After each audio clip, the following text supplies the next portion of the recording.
We are going to take a look at the pertinent and relevant information from chapter 5 today. So you guys read chapter 5 last night, and as you know, it's relatively short. Probably our biggest plot information is obviously the death of Mr. Earnshaw. Obviously, Mrs. Earnshaw is already dead. And now we're going to kill off Mr. Earnshaw as well. But that's not really the most important part of this chapter. Like, yes, that's an important plot point. We need to get rid of him so the story can go forward. But what we really see in chapter 5 is deeper insight into the characters of both Heathcliff and Cathy, or Catherine. And of course, that's going to confuse us the rest of the book. But the characters call her interchangeable names. Heathcliff calls her Cathy when he calls out to her the night of Lockwood's nightmare. Nellie calls her Catherine Linton or Mrs. Linton. You really have to use context to figure out which Catherine is being referred to. The thing that will make it easy is that they do not exist at the same time. So right now, if we're talking about Cathy and Heathcliff being young together, it can only be the first Cathy. That's the only one that makes sense. But before we get into that, I want us to start with a line from chapter 4. It's a line that we didn't have time to talk about yesterday, but that I want to get to today. When Nellie tells Lockwood the story of growing up with the Earnshaws, and she ends on this point about how silent Heathcliff was when he was sick, when they all had the measles, and how easy he was to take care of because he didn't complain and he didn't pester her and he wasn't bothering her. And then she continues with the story of how stoically he dealt with Hindley's abuse and how like he gets knocked down by that iron weight, but he doesn't complain. You know, he gets what he wants and he stays silent. And Nellie makes the statement on page 40. She says, "He complained so seldom indeed of such stirs as these that I really thought him not vindictive. He never made a fuss. He didn't, hold it against Hindley in ways that would hurt Hindley. He didn't run to Mr. Earnshaw every time that he was beaten." And that leads Nellie to draw the conclusion that Heathcliff is not a vindictive person, that he does not want revenge, that he can forgive and forget and move on. She's like, based on what I saw, the fact that he didn't, complain about the wrongs that were done to him, I thought maybe he just forgot about them. And then she gives us one of the best closing lines in all of literature for a chapter. She says, "I was deceived completely, as you shall hear." Now, this is a great closing line because it makes us want to read on. Like, oh, really? We're going to hear about how you were deceived? Tell us more, Nellie. We want to know what happens next. But what makes it more intriguing, other than the cliffhanger nature of the structure there, is that she is saying, my thought that he was not a vindictive, vengeful, spiteful person, I was deceived about that. He wasn't silent because he was forgiving and forgiving. He wasn't silent because he wasn't vindictive. He actually is vindictive. He is actually more vindictive than anybody else in the history of the earth, and I can't believe I didn't see it coming sooner. But, she doesn't start immediately with that vindictiveness in chapter 5. She continues on. She gets us into this situation where we're hearing about how things are going at Wuthering Heights and how Mr. Earnshaw's health is failing. They've been living as they have lived for several years, but things are getting too difficult for Mr. Earnshaw to manage. He can't manage the conflict between Hindley and Heathcliff and himself. He doesn't know how to deal with his son. We kind of get the image of Mr. Earnshaw as somebody who has used physical means of discipline with his children. That's how he's disciplined them his whole life. But when his health fails and he can't use physical discipline anymore, he doesn't know where to turn. Nellie talks about the 2 or 3 times that he wanted to raise his cane and beat Hindley with it, but he didn't have the strength to do so. And then finally, the local curate. A curate is just the preacher who preaches at the church. The curate is a very English name for him. It's a specific status in the Anglican church, but you don't need to worry about it. Just know that a curate is a preacher. So the curate comes and he convinces Mr. Earnshaw, look, your family life is going to be a whole lot easier if you send one of these people away. The tension is between these 2 boys. You're always going to have, as long as you have Hindley and Heathcliff together, you're always going to have tension and you're always going to have drama and you're always going to have arguments and violence. The easiest solution is to send one of them away. And Mr. Earnshaw sends Hindley away. Now, you can interpret this in several different ways. We don't really get an interpretation in the book about the rightness or wrongness of this, or what it indicates. You could say that it might feel to Hindley like he's being sent away because he's the least favored son, because his father doesn't want him around, that he prefers to keep Heathcliff in his company over him. And I think if I were Hindley, that is absolutely how it would feel. Earnshaw's treatment of the two of them makes it clear that he prefers Heathcliff, and now he's sending Hindley away. The other interpretation of that is that he is sending Hindley away for opportunity. Hindley goes off to college. He goes off to get an education. He goes off to, get the skills and the training, if you will, that will make him a member of this upper gentlemanly class. He's getting sent out of this isolated and remote area where he has no opportunities, where he has nothing outside of the gloomy and bleak existence that he's living at Wuthering Heights. He's surrounded by people who don't appreciate him. He's constantly reminded of his father's preference for this, person that isn't even a member of their family. Going away might be the best thing for him. But Mr. Earnshaw's attitude about it really reveals the way he thought of his son. It says, Mr. Earnshaw agreed, though with a heavy spirit, for he said Hindley was naught, and would never thrive as where he wandered. So that phrase, Hindley was naught, so we would recognize that word naught if we stuck a Y on the end of it. It would become the word naughty. Like, if you are naughty, you have misbehaved. Like if you watch Super Nanny and the kids are bad, she makes them go sit on the naughty step. Hindley apparently is naughty all the time. And his own father says of him, that's just who he is. It doesn't matter where we send him. It doesn't matter what opportunities we give him. He's going to continue to misbehave no matter what. No matter where he goes, no matter what his circumstances are, Hindley is going to be who Hindley is.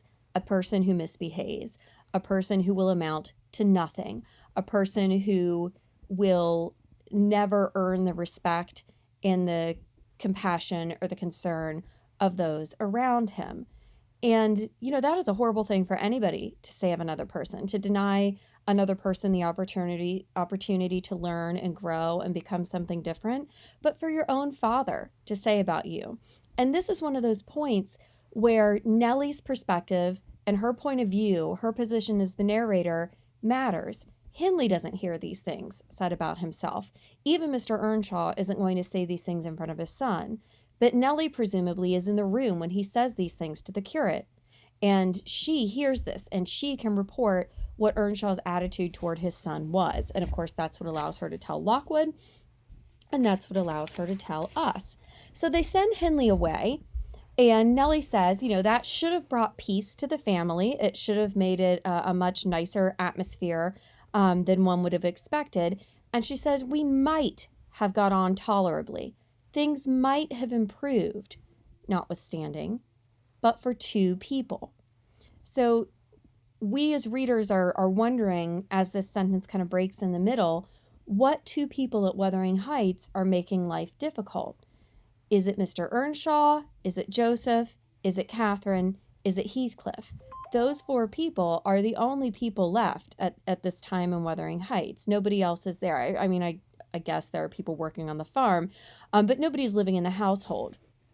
And then she reveals the two people who bring all the trouble are Miss Cathy and Joseph. Now, I would have predicted that Heathcliff would be somebody who would have brought trouble. We're told in chapter 4 that he breeds ill will in the house as soon as he gets there, and he causes this tension. And you might, as a reader, expect that if Nellie is going to identify people as being problematic in the house, that he would be one of them. But instead, Nellie says, oh no, the two people causing trouble at Wuthering Heights were Cathy and Joseph. And she gives us different reasons for the two of them. Now, we've met Joseph. We know what he's like. We're not surprised that he is unpleasant. Nellie describes him with a great description here. She calls Joseph the wearisomest, self-righteous Pharisee that ever ransacked a Bible to make the promise to himself and fling the curses on his neighbors. And so what's interesting here is that she calls him a Pharisee, which is kind of like a person who acts like they're religious and uses religion as a crutch or uses religion as their reason, their excuse for doing things, but they don't really behave with the true tenets of the faith. They're not truly, religious people. And in particular in Christianity, one of the core beliefs of Christianity is compassion and forgiveness. And a Pharisee would be somebody who, for instance, instead of being forgiving and compassionate, is very judgmental and condemning of others. They claim to be members of the faith, but they don't use that faith for positive reasons. Instead, they ransack the Bible. To ransack something is to go through it and to take what you want out of it, particularly something that does not belong to you. And what she's saying Joseph does is that he ransacks the Bible and he rakes in the promises for himself and the curses on his neighbors. He finds the passages that seem to indicate a person like him will be rewarded and that everybody else will be punished. Now, we've seen him do that where he, he's done his 3-hour sermon. He's told Kathy and Heathcliff that they should read good books. We've seen a kind of religious mania in Joseph, but it's not just the religious mania that makes him troublesome. Sorry, you guys, you'll hear Charlotte in the background. She's down here with me. We are told by Nellie that Joseph's knack of sermonizing and pious discoursing contrived to make a great impression on Mr. Earnshaw. And the more feeble the master became, the more influence he gained. So the more sick and the older Mr. Earnshaw gets, the more power Joseph has. And Joseph uses that power to trouble Mr. Earnshaw. He doesn't use that power to bring peace. Nellie tells us that he was relentless in worrying him about his soul's concern and about ruling his children rigidly. Joseph spends all of his time talking to Mr. Earnshaw. Oh, are you sure your soul's in a good state? You're on death's door. You better make sure that you've got, right with God. You might die at any moment. And these are horrible things to say, especially to somebody who is sick, to trouble them with thoughts of their everlasting soul, like, oh, you better make sure you do things according to the Bible or you might burn in hell forever. It's not really very reassuring. And Joseph's determination of doing things right is to rule his children rigidly. Joseph is the kind of person who's going to quote that Bible verse about sparing the rod and spoiling the child. We're told that Joseph encourages Mr. Earnshaw to regard Hindley as a reprobate. Keep seeing your son as somebody who should be cast out of the family. Hey, Charlotte. Everybody loves to hear you sing, but Mommy's recording a video. Do you think you can be quiet while I finish that? Okay. So keep looking at Hindley as a reprobate. Keep looking at him as somebody who doesn't deserve your love, your compassion, or your fatherly guidance, influence, feeling, etc. So he drives that wedge between Mr. Earnshaw and his son. And then we're told night after night, he regularly grumbled out a long string of tales against Heathcliff and Catherine, always minding to flatter Earnshaw's weakness by heaping the heaviest blame on the last. So every night he gives a report of all the trouble that Catherine and Heathcliff get up to. But he knows that Earnshaw favors Heathcliff. So when he tells these stories, he makes Heathcliff out to be less of the instigator. What, Charlotte?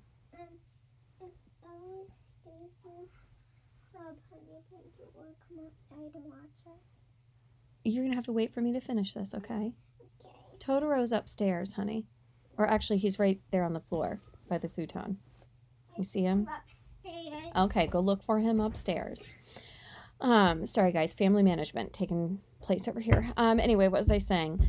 Joseph makes Kathy look bad and Heathcliff look better. He knows Earnshaw favors Heathcliff, so Heathcliff comes out looking like the less bad of the two.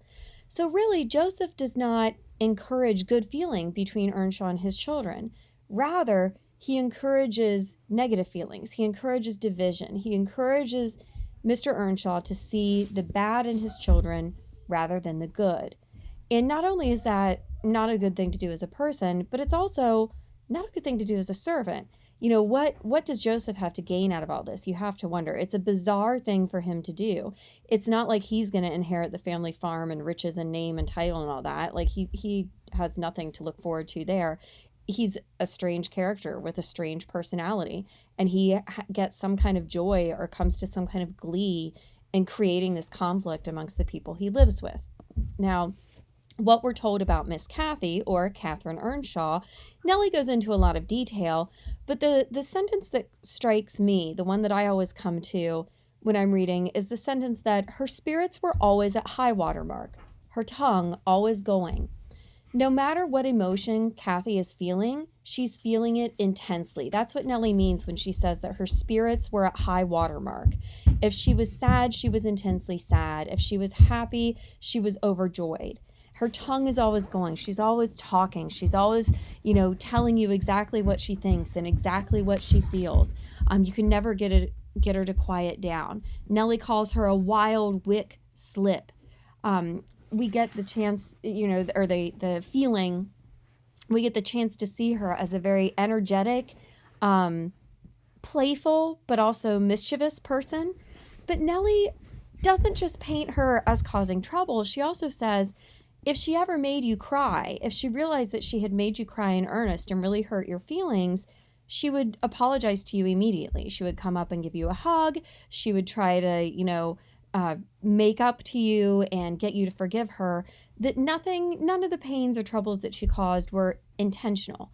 That maybe she didn't see the consequences of her actions, and that this was just her personality, was to be wild and full of life and full of spirit. We were told in chapter 4 that even though she was only 6, she could ride any horse in the barn. And we're told this so that we see her strength and her spirit. Riding a horse is something that requires not just a great deal of physical strength, but it also requires confidence. You have to be the boss of this huge animal and make it listen to you and do the things that you want it to do. And the fact that Cathy, as a 6-year-old, can do this of any horse in the stable tells us she's a very spirited, strong-willed person. And we see that in Nellie's description of her. And basically what Nellie is telling us is that these different components in the home, Earnshaw's illness combined with Joseph's religious mania and his desire to just be a despicable rascal and turn everybody against each other and to stir the pot, combined with Cathy's wildness and her high-spiritedness, it's like mixing, the components of explosive components together, like a fireworks, mix. It's going to explode. It's going to create light. It's going to boil over. It's like putting water on heat. You can expect it to boil. These are the things that are going to happen. Then she goes on and tells us that the greatest punishment that anybody could invent for Cathy when she does misbehave, when she is overly mischievous, that the thing that makes her more upset than anything else is to separate her from Heathcliff. That this is the greatest punishment that you could devise for the two of them. If you separate Cathy from Heathcliff, then she will finally do whatever it is you want her to do, or stop doing whatever you want her to stop doing. And we talked about this before, this idea of you take away, if you want to punish somebody, you take away the thing that they love. And so that's just re-implementing that.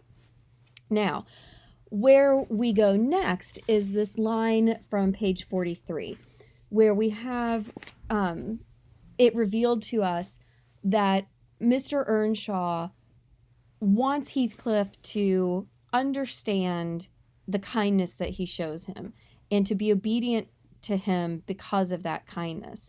He wants Heathcliff to really be grateful for that kindness, but that it isn't Earnshaw's kindness that Heathcliff responds to.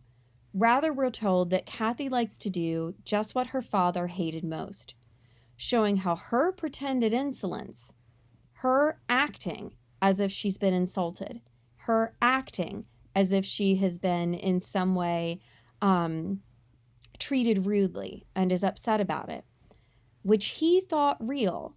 And the quote is unclear here.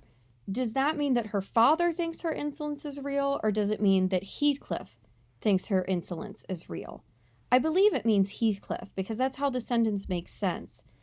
Cathy's pretended insolence, which he thought to be real, had more power over Heathcliff than his kindness.